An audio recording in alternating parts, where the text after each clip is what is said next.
Crazy Charlie by Ruth Brown.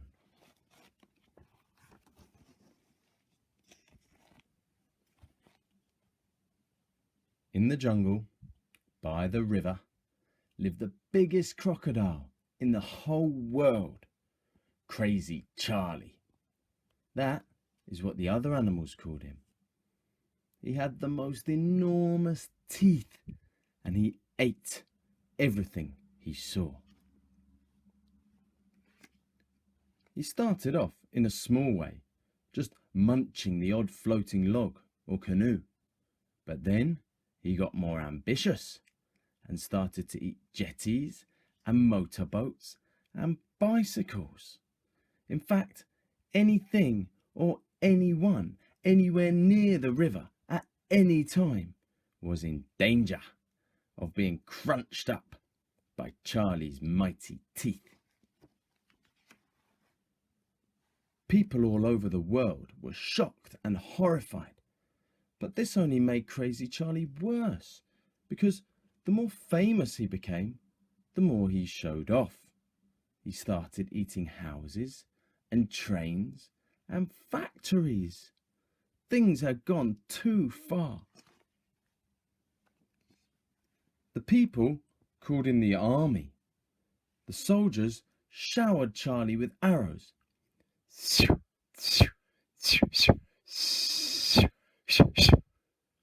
frighten him away, but he caught them and used them as toothpicks.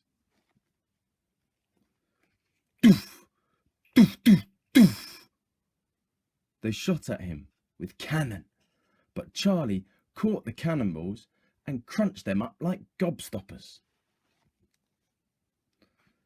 They even fired a guided missile at him, but he ate that too and enjoyed it.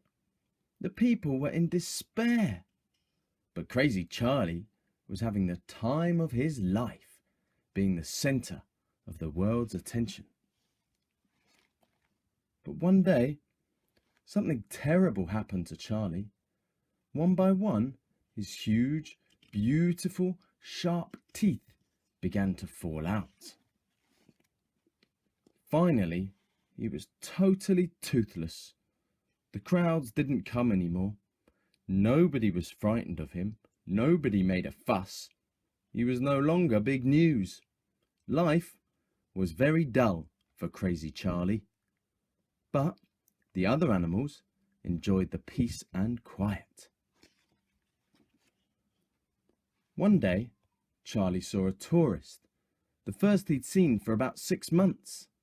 The man, who was collecting plants, looked absolutely terrified when he stumbled over the crocodile, dozing by the river. "Gripes, stoop, blimey, strike a light!" But Charlie knew that there was no point in trying to frighten the man. Who's afraid of a gummy crocodile anyway? So he just gave him a toothless grin instead. The man was so relieved that he smiled at Charlie. I know just what you need," he said. "I'll send you some when I get home." Charlie thought no more about him until a few months later, when a large parcel arrived for him. It was from the plant collecting tourist. He was a dentist, and he had made Charlie the most beautiful set of sparkling teeth. Crazy Charlie put them in his mouth and smiled the shiniest smile anyone had ever seen. People started flocking to see him once more, and how Charlie loved it. He was big news again, the centre of the world's attention. But now all he had to do was smile.